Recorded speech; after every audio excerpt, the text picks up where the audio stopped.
Do you have a vision with anarchy? I was just going to ask that question. What's your vision with anarchy? Like, in an ideal world.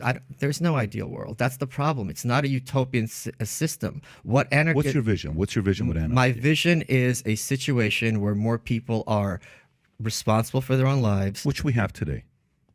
I said more people. Okay. More people are responsible. I don't think we have that today at all. More people are responsible for their own lives. There's less of a reliance on corporate news sources. There's less respect for the university system. And there's an increasing amount of absolute contempt, if not levels of hatred, toward government and government officials. I think we have all of those that we're making progress on today. In this heated debate, Michael Malice shuts down Patrick Bet-David over anarchy. Patrick Bet-David makes points that decentralization is already underway from factors like homeschooling and the growing distrust in media. However, Michael Malice argues that these changes aren't enough and we still have to do a lot more for an anarchic system besides surface level stuff. So make sure to watch till the end to see how Michael Malice shuts down Patrick Bet-David over anarchy. I don't agree. I would easily sell it to. I think Biden will go down in the history books, at least out of all the presidents that we've had, as the guy that drove more homeschooling than any other president in the history of mankind. That's true. I think we're making progress. Well, that was Trump. That was COVID. It's not Trump. It's COVID. It was COVID. It was not either of them. But it's COVID Biden because of what's going on with, pushing these education. And even DeSantis, I would also say, was the spokesperson to drive people to consider saying, I'm either going to do private school, I'm either going to leave the state, or I'm going to do homeschooling. I think it's a combination of COVID, Biden, DeSantis together are driving that. So that's true. That's progress. Next one, the data that's coming out that says in K through 12 schools, 99% of health teachers gave money to the Democratic Party. 97% of English teachers gave money to a Democratic Party, and 87 out of 100 math and science teachers gave their money to Democratic Party. That means they got a monopoly on that mindset that they're teaching the kids. And for every 13 professor or 12 professor that's a Democrat, one of them is a Republican. So these numbers are coming out and people are saying, that's not cool. So you're either going to create a university or I'm going to do online schooling. I don't even want my kids to go to college. Why would I want to send my kids to college? People are making decisions. We're making progress. And then social media, mainstream media, I think it's very obvious. Can you realize Jeff Zucker got fired when? When did Jeff Zucker get fired? Less than a year ago. Now, what's going on with Chris Licht, where he's at? What's going on with Chris Licht? He's either just got fired or he's about to get fired, right? Is he really? He's in a deep, he's not in a good place. If you pull up Chris Licht about to be fired. So mainstream media, when Russell Brand goes on Bill Maher and annihilates an MSNBC guy to his face to the point where Bill Maher gets uncomfortable, we're making a lot of progress. When a number one guy that's pushing back on mainstream media is a former former fighter and, actor, Fear Factor shows, and he's putting people in their place where they can't go around, saying, hey, you better get vaccinated or else this. And all of a sudden people are saying, well, I kind of like what he's talking about. What is this about ivermectin? I think the progress is being made.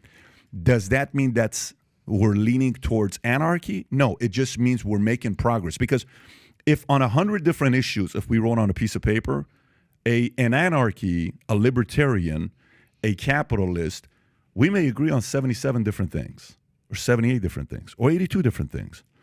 And then you may disagree with you on 4 different things. You say, no, that's right. Libertarian, no, Dave Smith, no, this.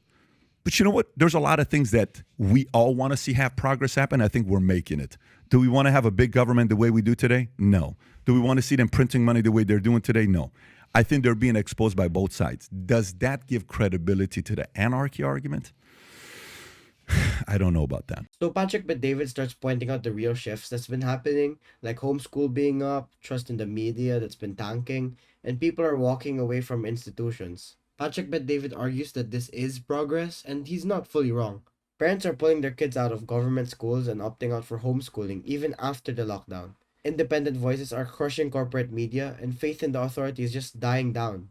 But let's see what Michael Malice thinks of these points. Also, don't forget to like and subscribe. It really helps the channel a ton. I don't agree with most of what you just said, but let me break down a few points where I disagree with. First of all, I don't think there's such a thing as big government. There's only government you approve of. Any government that is big enough to impose its will upon you will be regarded by you as a big government. And if a government is so small that the night watchman state where you could drown in a bathtub, then it's not in a position to impose any kind of weak law and order regardless. So there's no coherent argument for minarchism, number one. Second, I don't think it's at all accurate, and I'm friends with Joe, I've been on his show several times, to regard his amount of influence or how much he's trusted is in any way comparable to the New York Times or to someone who's a law professor at Yale. These are, to me, still night and day. I don't think at all there is a view of both sides, if you mean like Republican and Democrat or liberal or conservative, that they regard the state as a legitimate. There is no incentive and no move in Washington, let's just take it from the conservative perspective, to shrink the size of government by $1. You had Trump and 2 years of a Republican congressional majority. There wasn't even an attempt to abolish a single government agency, let alone to shrink the size of the government. So this idea that if you want to be have a libertarian perspective and say people are realizing government's too big, even if people are realizing this, DeSantis didn't shrink the government at all. I think he grew it even faster than his predecessor. So in terms of 77 out of 100 things, if you and I both have the exact same vision of a house we buy, what we want it to look like, and you want to sell it and I want to move in, we do not have the same goal even if we have the same vision. Yeah, but in your world, it's your way or the highway, Michael. And that's very hard because the way you sell your ideas. Our conversation started off when I asked you and you said, well, my book is ranked number 3 on anarchism and on Amazon. On Amazon, and you say, and I'm making progress. Great. All I'm saying is progress. I didn't say it's happening. I'm giving your point back to you. We're making progress. Joe is making progress. Joe is not New York Times. We all know how big New York Times is. It's massive. It's a behemoth. But we're making progress. Elon Musk buying Twitter. It's progress. All of these things are progress. We are making a lot of progress towards the concept of freedom of speech and people questioning things they didn't question before because we're all collectively getting smarter and saying, this shit just doesn't make sense. We're not getting smarter, we're getting more informed. I'm going to be pedantic on that because that's important, because I don't think people are necessarily getting smarter, but we have more access to information. That is crucial, and that's what brought down the Soviet Union. But again, I think you're kind of mixing up several things. You asked me earlier why anarchism... I'm not mixing up anything. I'm just telling you we're making progress. And just like you're saying, the argument of anarchy is making progress, I think collectively more people are informed today, whatever definition you want to give it, informed or smarter. More people are informed today to realize this shit doesn't work. We're unified. When a Bill Maher, what are we talking about? Like Russell Brand? Are you kidding me? Like when Bill Maher and Russell Brand and Joe Rogan, who endorsed Bernie Sanders a couple years ago, when they're coming up and they're saying, here's where we are, nobody in a million years could have guessed this was going to happen. Okay. The weirdest people are unified today, which I believe is major progress. Michael Malice really isn't buying most of Patrick Bet-David's optimism here. He mentions how even though Joe Rogan's influence is massive, it's really nowhere near the size or the trust people have in things like the New York Times. Michael also points to the fact that there has not even been an attempt to abolish any government agency or shrink it in any way.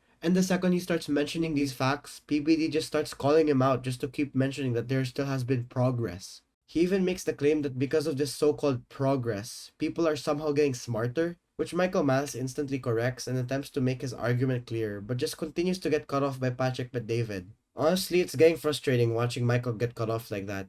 Patrick Bet-David's focus on progress is nice in theory, but it's all just surface level. More people being informed doesn't mean meaningful change is happening. Real progress requires a shift in power and not just awareness.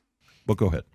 You were asking earlier why anarchism isn't more popular, right? And I was giving you examples of we're making progress on that issue. Mm-hmm. And one concrete objective, as opposed to my personal feelings, is the fact that the book hit number 3 on Amazon. So I agree with you that we're making progress in terms of both understanding the nature of the state and the power elite, and also more specifically in terms of promoting anarchism as an ideology. Point being, I'm not a utopian. Right? So even if I had, for example, a magic wand and marijuana... But you are a bit of a utopian. And by Michael, let me manage something with you. In a conversation that's 2 hours, I may jump in and interrupt. That's fine. If it makes you uncomfortable, it's going to happen 50 more times. I understand that. If you interrupt me, I'm fully comfortable. You're not going to offend me. I'm a big boy, and I'm expecting you to be a big boy as well. I'm a very little boy. Perfect. That's totally fine. Okay. Yeah, totally fine. And I should be in my bed. Yeah, you should be in your bed, and you chose to be here. I'm not a utopian, Okay. and I do not appreciate being called a utopian, because Right. what I was about to say is, if all that happens is drugs become legalized, that's nowhere close to an anarchist society. I'm not going to say, fuck you, that win doesn't count. That's a huge win. If people aren't put in jail for illegitimate reasons, I will take that as a goal. I will accept it and celebrate it. The reason I wrote this book, The White Pill, was about the fall of the Soviet Union. The people in Russia, Ukraine, Romania, they're not living in some utopia.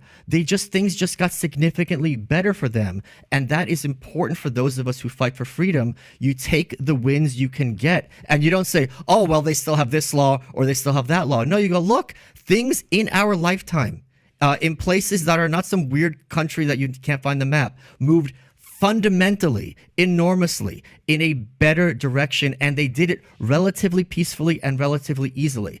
And that, to your point, which I agree with it, is something that is important for those of us to stay motivated who fight for freedom. So this is why I think the anarchism question in this context is a bit of a distraction. You don't have to believe in anarchism to still fight for freedom and to work with me and other people who think like you, and to take the wins when you have them. Wrapping this up, Michael Malice wasn't buying any of Patrick Bet-David's optimistic views on progress. He pushed back hard, pointing out that despite all the surface level victories like alternative voices rising, there's been no real effort to shrink government or make really any meaningful change. Patrick Bet-David just kept interrupting him, insisting that progress was happening, but all he really had were surface level wins that just didn't address the bigger issues. Michael made it really clear that we need more than just minor shifts. We need real substantial change, and we're still a long way from that. It felt like Michael was just fighting an uphill battle with the constant interruptions from PBD. But in the end, his points just stood stronger. But what do you think? Make sure to like, subscribe, and comment your thoughts down below. It really helps a lot.